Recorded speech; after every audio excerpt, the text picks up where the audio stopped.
fitting way or fitting person to cap off the comeback. Just how did it feel when you saw the shot go in, you saw the celebration, all the emotion? Just how much did that moment mean to you? Honestly, words can't explain it. I don't even know how. I don't know how to explain it. It's crazy.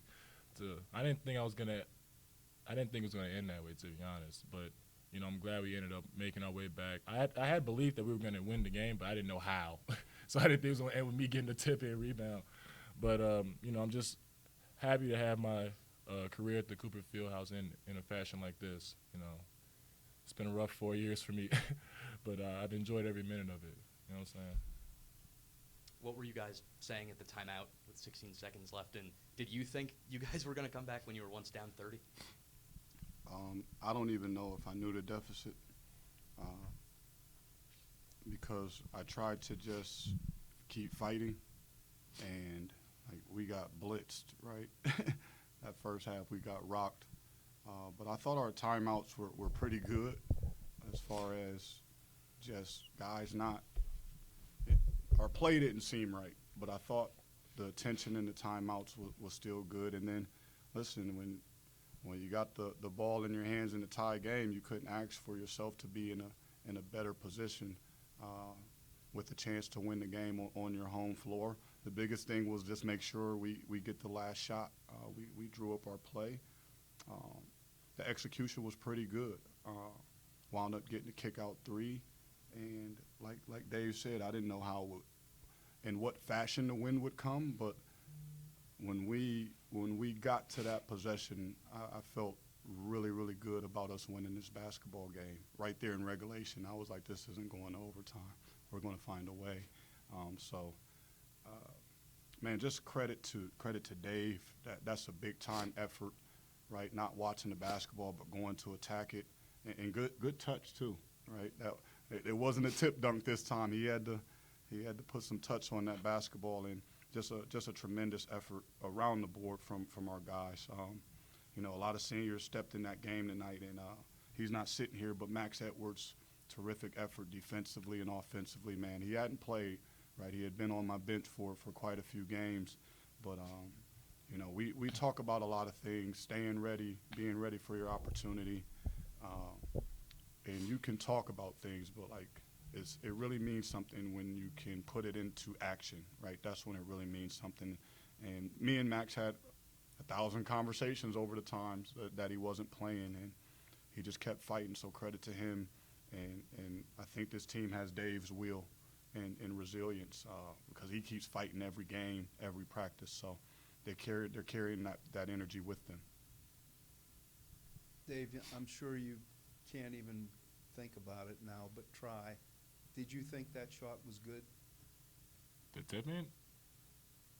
Could you tell if you got it before the red light went on? I think I got it. If I want to remember, it's all blurred. But I remember tipping it. I remember I tipped it, and I was like, "Please let this go in." I felt I tipped it right enough to the point where it's gonna hit the rim a couple of times. It ended up rolling the basket, rolling in my favor. So, I still can't tell if I knew it was gonna go in or not. I just tipped it. Your answer moving forward from now on is yes. I can't lie. You and Franco both say yes. All right. And Drew, you took your own advice and didn't watch the scoreboard, correct? I mean, at that time, I knew what time and possession. I knew the scoreboard. I'm just talking about Early on. Early on, and I knew they were kicking our butt. And if I had started to watch that scoreboard and think about the deficit, I think it would have ruined my spirit. And if my energy isn't right, I can't ask them to have the right energy, right? So I just tried to ignore it and just think about, hey, we need this possession right here. We got to get this stop. Let's win this 4 minutes right here. That's all we talked about. We never said, hey, we're down 25 now. We're down 15. Didn't matter. We knew we were down, right? Is that the only time we led the entire game? And that was for the point 0 seconds, right? 0, and like you said, it doesn't matter. But I just want to give a lot of credit to them, and not only them. We had to make a huge adjustment, the staff as well.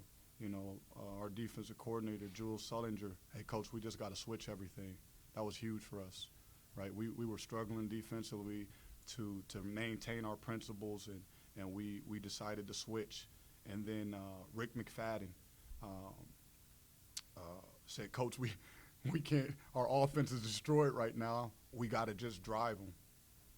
That's not typically what we do from an offensive style point, but we had to just clear space and allow ourselves to get downhill, and it really changed the impact of the game. Guys started making shots. They played free. So it is an all-around team win when you really sum it up, just the fight from different pieces. Like, if I don't have those suggestions from those coaches, right, and Coach Ari Stern, who was in on that last play saying, hey, we should go with the small on big ball screen, right? If I don't have those suggestions from those guys, which were elite tonight, right, we have no chance, right? I needed them. They needed me to stay in the game because I almost got another technical there. I think I told my assistant coach at that time, I don't care. Whatever we got to do. If they got to throw me out of this game because we got to play hard and go after it, listen, I'll get thrown out. That's okay. I felt like if it happens, it happens. My team will be in good hands. So just want to give those guys the credit they deserve as well, too. Coach, besides that little hot streak from Alex Williams in the first half when you guys were down 30, what else do you credit with kind of keeping the energy going? I think it was the defensive adjustment, right? We started to slow them towards the end of that second half, right? They were, I don't have the timeline in front of me, but, man, they got to 40 points fast, real fast. And when we started to make some shots, and I thought we had some open looks, even though our flow wasn't great. We missed some makeable shots early on that could have helped us. But when we started with the defensive adjustment, we got caught a couple times with some mistakes, but I thought now we're getting stops, now we're getting rebounds. And that was the suggestion to start switching everything, which was spot on. And Dave, what compelled you to climb on the scorer's table there at the end? Y'all told me to. I just heard y'all in the back. I said, get on scorer's table. And, I still had a little more things to say. And, I just decided to jump over there. Be careful next time. Yeah, Jeez. I knew they had my back. I wasn't going to hurt myself. Dave, what did it feel like to have that full circle moment from getting the standing ovation, from getting your framed jersey on senior day, to eventually bringing the field house to their feet and being able to score that winning basket for everybody? It means everything to me, especially doing this in front of my family. This my dad's first game here since he had a stroke last year, so being able to win a game in front of him and playing as well as I did just meant the world to me. I'm trying not to cry right now just thinking about him, but I'll be all right. Trust me. Coach, did you have any sense of Chuck Cooper in the building? Always, man. I know when that guy's around. I know what today was. Last time I think we were here, maybe 2 games ago, I said a lot. To me, I tried to get some things off my heart on what I felt about Chuck Cooper and Chuck Cooper Jr., just on how much they've meant to this program, the foundation that he laid, and then to have this special day, right? We had a good crowd, and he was part of that reason that a lot of people showed up, whether they showed up for solely him or to watch us play tonight. We definitely appreciate it. So I think it was Chuck Cooper bobblehead night, correct? I got to make sure I get one of those. Me too. Before they sell out fast. I'm gonna get my dad one. Because that's a special piece. So yeah, I seen him.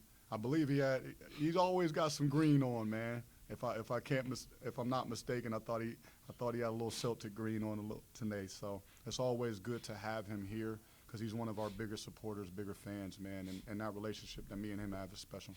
That sense of a heavenly touch from Chuck Cooper. Listen, I tend to have,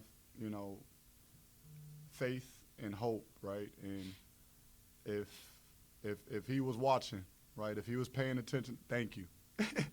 Thank you. If he touched any one of us to have us inspired to play harder, absolutely. Thankful. We're grateful for it.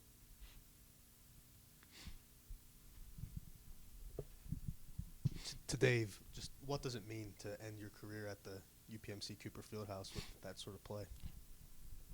Honestly, I think it's probably the best way I could have ended my career, in my opinion. You know, coming back from a deficit, winning a big game, having everybody's families there to see them. You know, it's an amazing feeling. That's all I can say. It's just amazing. Dave, you're one of the few players. Well, you're one of the players that's played the most games in a Duquesne jersey in the school's history. What does it mean for you to be in that many games? Somebody told I read no nobody told me. I read somewhere that the best ability is availability. So you know, being able to be available to play and give my hardest, because you know, I don't know how long I have on this earth, so I'm just gonna do the best I can, play the hardest I can while I'm here, and figure out the rest. Coach, I mean, the past couple weeks haven't been too kind to you guys, but able to get a win like this on senior day, I mean, what can it do for your team going into the A-10s? What weeks? Don't Short memory, You man. Don't remember. No. No, it's been tough, right? I thought we've played some good basketball at times. There's been times where it's been a little bit rocky, where I didn't think we had it that night. And this was our kind of that last moment for us to rally, you know. And you want to take some momentum into that tournament. It's a true statement to make. So we're just looking to build off of this moment, right? Try to capture the energy that's in our locker room from our guys, because I know they're excited about what they just did, and they should be. And let that excitement bleed into their focus and their confidence, so we can continue to, you know, find ways to win games, because it's survive and advance, and we know exactly what we need and have to do, right? There's no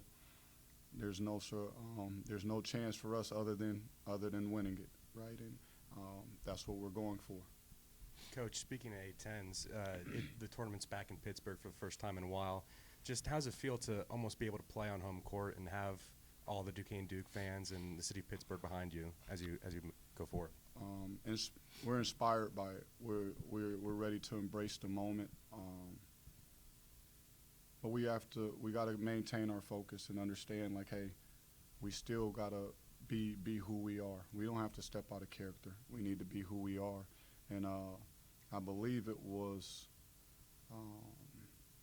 had exit meetings with a lot of the guys last year, probably right around this time. And I had a meeting with Jake DeMichael, right? Hey, Jake, what would you like to do next year? I want you back. He said, Coach, that's not even a question. I'll be back. He said, I don't have any choice, right? The A-10 tournament's coming to Pittsburgh. We got to protect the city. And that's what we're going to set out to do. Building off that last question, this is for either of you guys. It was a great crowd here tonight. A-10 tournament, obviously Pittsburgh has been mentioned. What's your message to the fans going into that tournament? Come out and see us play, man. Right? This is bigger than Duquesne. This is about the city of Pittsburgh, right? A chance like Pittsburgh, to me, when they have a sense of the moment of what it means, because this is such a championship town. Like, don't mistake that. They know what time it is. Whether they're Robert Morris fans, Pitt fans, right? Just watch the Penguins. I don't think any of it matters. I think when they understand that, hey, we got to go support our own, they've come out for us, right? That crowd was electric tonight. And I think it's going to be the same way when we head over to PPG. I think the city of Pittsburgh is going to show up for us, and we want to thank them in advance. We thank them in advance for doing so. So if you know anyone, keep encouraging them to buy tickets, right? Come check out the game, and bring all the energy and the support for the Duquesne Dukes, because we need it, we want it, and we want to take care of business here at home. Thank you, gentlemen. Thank you. To say in simple terms, be there. Be there.